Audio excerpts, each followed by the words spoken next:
আমার নাম বিচারপতি শামসুদ্দিন চৌধুরী মানিক। আমি ফাইসা গেছি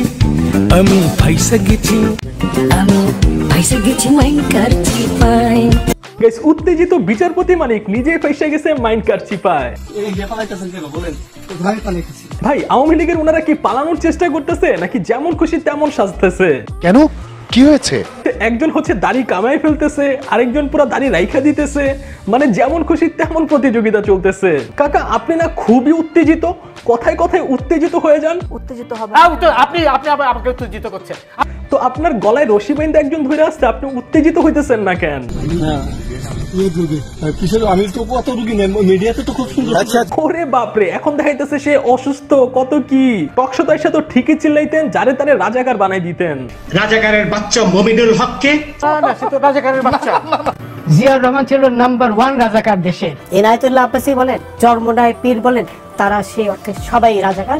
তার ব্যাকগ্রাউন্ড দেখতে হবে, তার পরিবারে কোনো রাজাকার আছে কিনা সেটা দেখতে হবে। কত রুগী নেই, মিডিয়াতে তো খুব সুন্দর। এই মাইনকা দেশ থেকে পালানোর সময় 60 থেকে 70 লাখ টাকা নাকি সাথে নিয়ে যেতেছিল।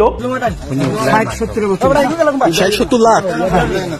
আচ্ছা, 60-70 লাখ। বাট ইন্টারেস্টিং ঘটনা হচ্ছে, তাকে মাইরা, মানে সে যে মাঝির সাথে চুক্তি করছে সে বাংলাদেশ থেকে তাকে ইন্ডিয়াতে নিয়ে যাবে, সে নাকি তাকে মাইরা সেই টাকা পর্যন্ত নিয়ে ভাইগে গেছে।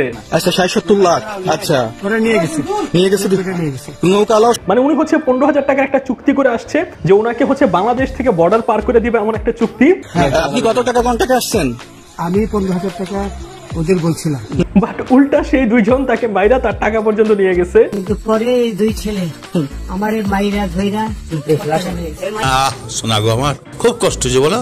গাইস, এই বিচারপতি মানিক উনি বলছিল আবু সাইদ ভাইকে মারাটা নাকি ঠিক হইছে। আবু সাইদের হাতে অস্ত্র ছিল। অবশ্যই ছিল। আমি কি অন্ধ মানুষ? সেখানে পুলিশের অবশ্যই দায়িত্ব ছিল সেই সশস্ত্র আক্রমণ রোধ করার। আবু সাইদ ভাইকে মারা যদি ঠিক হয়ে থাকে, তোমার যে চরথাবর দিয়ে 60-70 লাখ টাকা নিয়ে গেছে, এইটা আরো বেশি ঠিক হইছে। আমারে মাইরা ধইরা যাক, অর্ধেক বিচারে হেনি করে ফেলছে।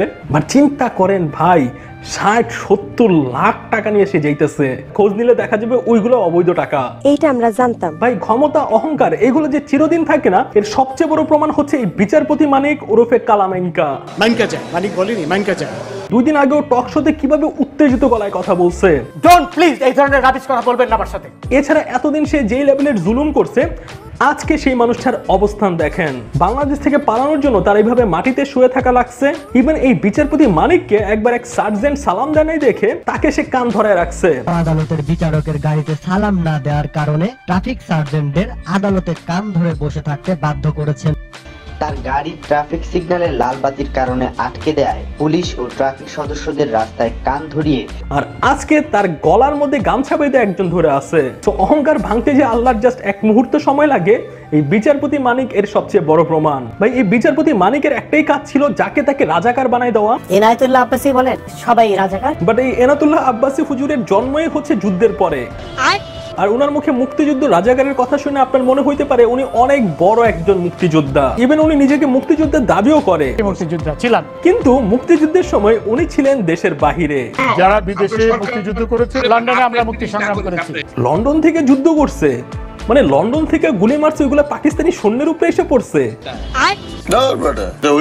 আর গেছি বিচারপতি মানিক সব জায়গায় গর্ব করে বলতো সাইদি হুজুরকে নাকি উনি ফাঁসি দিছে। আচ্ছা, যাই হোক, আমি সাইদিকে ফাঁসি দিয়েছিলাম, এইটুকুই বলি। আর সেই রায়ের সময় আরো 2 জন বিচারপতি তার সাথে ছিল। কিন্তু যেই সব কি বলে এটারে এভিডেন্স, কিন্তু যেই সব এভিডেন্স ছিল কিংবা যেই সব সাক্ষী ছিল, একটা সাক্ষী দ্বারাও প্রমাণ হয় না যে তাকে ফাঁসি দেওয়া যাবে। আর এটা আমার মুখের কথা না, তার সাথে যে আরেক বিচারপতি ছিল তিনি নিজেই বলছে যে সাইদি হুজুরের ফাঁসি দেওয়াই যায় না। দেলোয়ার হোসেন সাইদি, আমি দেখলাম তার বিরুদ্ধে ডাইরেক্ট কোনো এভিডেন্স নাই, হত্যা।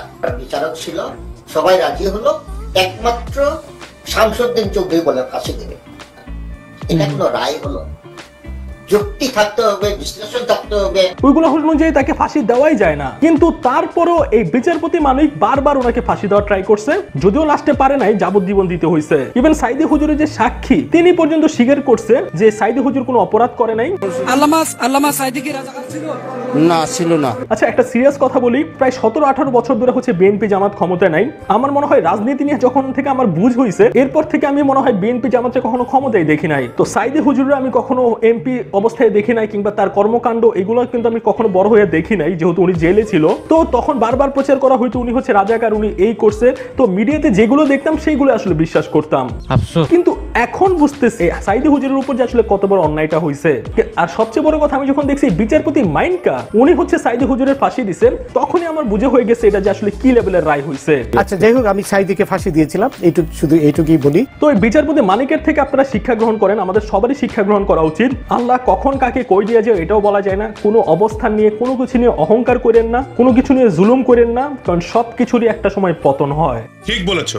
তো গাইস, ভারতের ডুম্বুর বাঁধ খোলার ফলে বাংলাদেশের অনেক জায়গাতে এখন বন্যা হইতেছে। ফেনীর বন্যার অবস্থা সবচেয়ে ভয়াবহ, মানুষ লাশ দাফন করার জন্য মাটি খুঁজে পাইতেছে না। দেশের এই অবস্থাতে সবাই ছোট ছোট বাচ্চা থেকে শুরু করে এই পর্যন্ত বন্যায় দান করতেছে। সো আপনার যে রকম সামর্থ্য আছে, হোক 20 টাকা, 50 টাকা, 500, 1000, সো প্লিজ সবাই একটু হলেও সাহায্যটা করেন, কারণ আপনার এই সাহায্যটা একটা মানুষের জীবন বদলাই দিবে। এছাড়া আপনি চাইলে আসুন্নাহ ফাউন্ডেশনের মাধ্যমে দান করতে পারেন। ওনারা হচ্ছে বিশাল ত্রাণের ব্যবস্থা করছে। আসুন্নাহ ফাউন্ডেশনে দান করতে গেলে আপনি বিকাশে গিয়ে ডোনেশনের অপশনে গেলেই কিন্তু আসুন্নাহ ফাউন্ডেশনকে পেয়ে যাবেন। তো আজকের ভিডিওটি এই পর্যন্তই। এই মাইনকার এই অবস্থা দেখে কার কার ভালো লাগছে তা অবশ্যই কমেন্ট করে জানাবেন। নেক্সট ভিডিওতে আমি হাজির হব নতুন কোনো রিঅ্যাকশন ভিডিও নিয়ে। সেই পর্যন্ত সবাই ভালো থাকবেন, সুস্থ থাকবেন। আল্লাহ হাফেজ।